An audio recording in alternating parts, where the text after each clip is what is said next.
আমার জীবনের সবচেয়ে বড় কষ্ট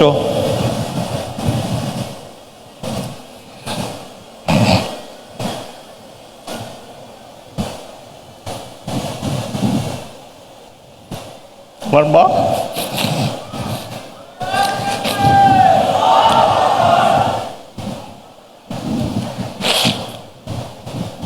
1040 দিন আমার জন্য কাঁদতে কাঁদতে দুনিয়া থেকে চলে গিয়েছেন। আমাকে মাফ করবেন।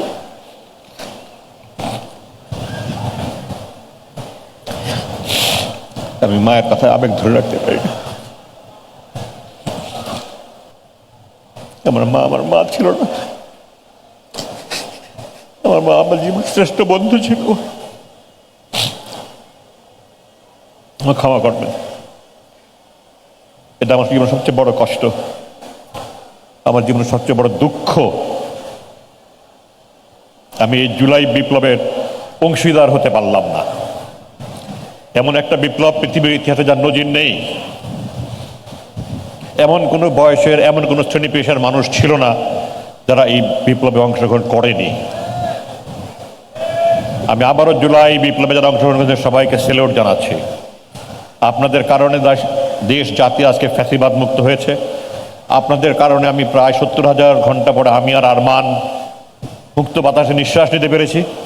আল্লাহর আকাশ, চাঁদ, সূর্য, তারা, মেঘ, বৃষ্টি দেখতে পাচ্ছি, মাটির গাছপালা দেখতে পাচ্ছি, স্বজনদের মুখ দেখতে পাচ্ছি। আপনাদের ঋণ জাতি শোধ করতে পারবে না, আমাদের পরিবারবর্গ শোধ করতে পারবে না। জুলাই বিপ্লব কি এক স্বৈরাচারের পতনের জন্যই হয়েছিল? জুলাই বিপ্লব হয়েছিল একটা শোষণ মুক্ত, নিপীড়ন মুক্ত, খুন, গুম, জুলুম মুক্ত দেশ গড়ার জন্য, বৈষম্য মুক্ত দেশ গড়ার জন্য, দুর্নীতিমুক্ত দেশ গড়ার জন্য। আমি দুঃখের সাথে বলতে চাই, গত 1 বছরে আমি হতাশ হয়েছি। জুলাই বিপ্লবে যারা শহীদ হয়েছেন, আহত হয়েছেন, তাদেরকে যথার্থভাবে মর্যাদা দেওয়া হয়নি। অত্যন্ত দুঃখের বিষয়।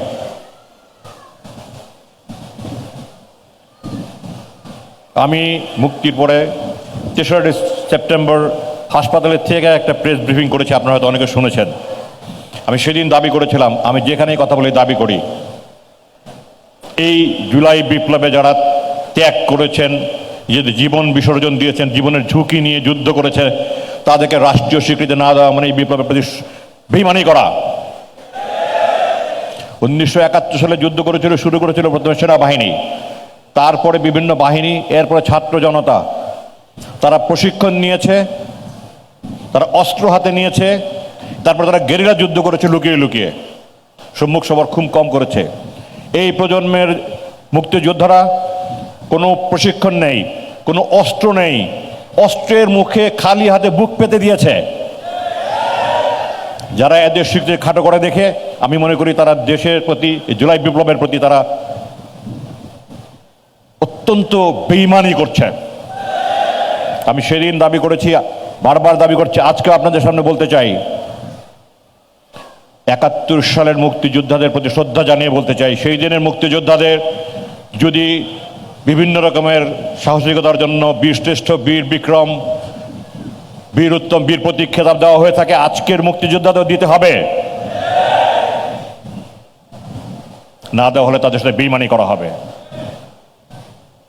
এত 1 বছরে তাদের নিয়ে কোনো কথা বলা, যতটুকু বলার না বললেই নয় অতটুকু বলা হয়, রাষ্ট্রীয়ভাবে এমন কোনো গুরুত্বপূর্ণ কিছু হয়েছে আমি দেখতে পাই না। আরও কষ্ট লাগে, যে সমস্ত রাজনৈতিক দল রাজনৈতিক ময়দানে আছেন, তারা জুলাই বিপ্লবের এই জুলাই সনদ নিয়ে, জুলাই মাসে যত সোচ্চার, এরা 11 মাসে তারা তার শতভাগের 1 ভাগও ছিলেন না। তাদের প্রথম এজেন্ডা হওয়া উচিত ছিল এই জুলাই সনদ, তারপরে ক্ষমতা। গত 1 বছর যে শুধু কাদা ছড়াছড়ি হচ্ছে, সমালোচনা হচ্ছে, একজন আরেকজনের পিছনে যুদ্ধে লেগে গেছে। ক্ষমতায় যাব আমি, কিন্তু জুলাই বিপ্লবে যারা তাদের কাছে কথা বলার সুযোগ দিয়েছে, আমি আপনাদের সামনে কথা বলার সুযোগ পাচ্ছি, তাদের কোনো মূল্যায়ন কেন হলো না? আমি গত 26 তারিখে চীন মৈত্রীতে একটা অনুষ্ঠানে গিয়েছিলাম, শহীদ জুলাই পরিবারের পক্ষ থেকে অনুষ্ঠান করা হয়েছিল। আমাকে বলা হয়েছিল অনেক উপদেষ্টা আসবেন, সব রাজনৈতিক নেতৃবৃন্দ আসবেন।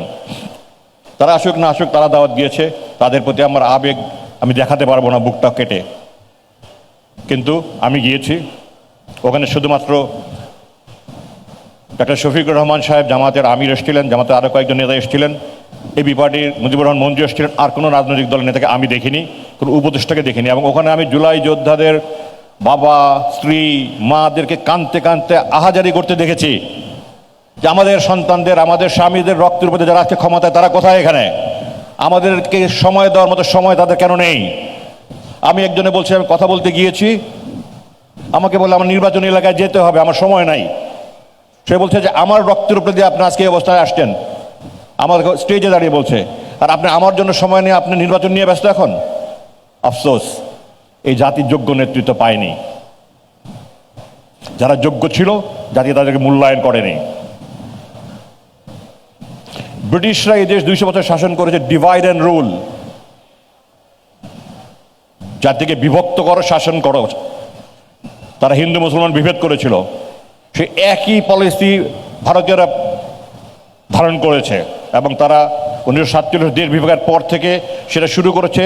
আমাদের দেশের 1960-এর দশক থেকে তারা আমাদের এই সাংস্কৃতিকভাবে আগ্রাসন করেছে, এবং আস্তে আস্তে আমরা এখন একটা ভয়ানক পর্যায়ে আছি। আমি সামরিক বাহিনীর কর্মকর্তা হিসেবে বলছি, আমি সামরিক নিরাপত্তা নিয়ে যত না দুশ্চিন্তাগ্রস্ত, তার চেয়ে বেশি দুশ্চিন্তাগ্রস্ত আমি এই সাংস্কৃতিক আগ্রাসন নিয়ে। আমাদের মিডিয়ার একটা বিশাল অংশ, আমাদের সংস্কৃতি সমিতির একটা বিশাল অংশ, তারা ভারতের এজেন্ডা বাস্তবায়ন করছে, আমাদের এজেন্ডা বাস্তবায়ন করে না তারা। আমি এই জন্য সাইমুম শিল্পী গোষ্ঠীকে অন্তর থেকে ভালোবাসি। এটা প্রতিষ্ঠার সময় আমার ছোট 2 ভাই এটা পরিচালক ছিল, এবং আমি যদিও তাদের সাথে এমন কোনো আমার সম্পৃক্ততা নেই, কিন্তু আমি তাদেরকে চিনি, জানি, এবং তাদেরকে আমি অন্তর থেকে ভালোবাসি। আজকে এই অনুষ্ঠানটা তারা আয়োজন করেছে, আমি তাদেরকে অত্যন্ত কৃতজ্ঞতা জানাই। তাদের প্রতি আমাকে দাওয়াত দেওয়ার জন্য আমি কৃতজ্ঞতা জানাই। আমি দেশবাসীর কাছে একটাই শুধু আমার চাওয়া, যেই স্বপ্ন নিয়ে জুলাই মানুষ শহীদ হয়েছে, জীবন দিয়ে আহত হয়েছে, এই স্বপ্নটা বাস্তবায়নের জন্য আমাদেরকে ভারতের আগ্রাসন মুক্ত থাকতেই হবে। এবং ভারতের আগ্রাসন মুক্ত থাকতে হলে আমাদের মধ্যে ঐক্য ছাড়া কোনো বিকল্প নেই। আমরা আজকে এখনো বিভক্ত জাতি। আমি যখন কোথাও এনআইডি করতে যাই, পাসপোর্ট করতে যাই, কোনো ফর্ম ফিল আপ করি, আমার জাতীয়তা লিখি বাংলাদেশে, তো আমরা বাঙালি জাতি কেন বলবো? আমি বাঙালি জাতির ঘোর বিরোধী। এটা আমার পূর্বে এক বক্তা বলে গেছেন, এই বাঙালি জাতীয়তাবাদের চেতনা ঢুকিয়ে দেওয়া হয়েছে আমাদের মধ্যে। এটা ভারতের এজেন্ডা। আমরা ভারতের আগ্রাসন থেকে নিজেদেরকে মুক্ত রাখতে হবে, আর যদি না পারি আমরা আবার বিলীন হয়ে যাব। Now or never, do or die আমাদের জন্য এখন সময়। আমাদের দেয়ালে পিঠ থেকে গেছে, আমরা যদি ফিরে দাঁড়াতে না পারি, আপনারা যদি ফিরে দাঁড়াতে না পারেন, আমরা আরো ভয়ঙ্কর পরিস্থিতির দিকে চলে যাব। আমি সবার কাছে দোয়া চাই। এই জুলাই বিপ্লব বাংলাদেশের পুনর্জন্ম হয়েছে, জুলাই বিপ্লব আমার পুনর্জন্ম হয়েছে। আল্লাহ আমার এই পুনর্জন্ম হওয়া বাংলাদেশের জন্য কাজ করার তৌফিক দেন, সুযোগ দেন, সাহায্য করেন। আপনাদের সাহায্যে দোয়া চাই, সাহায্য চাই। আপনারা ভালো থাকেন, দেশ ভালো থাকুক, এটাই আমি চাই।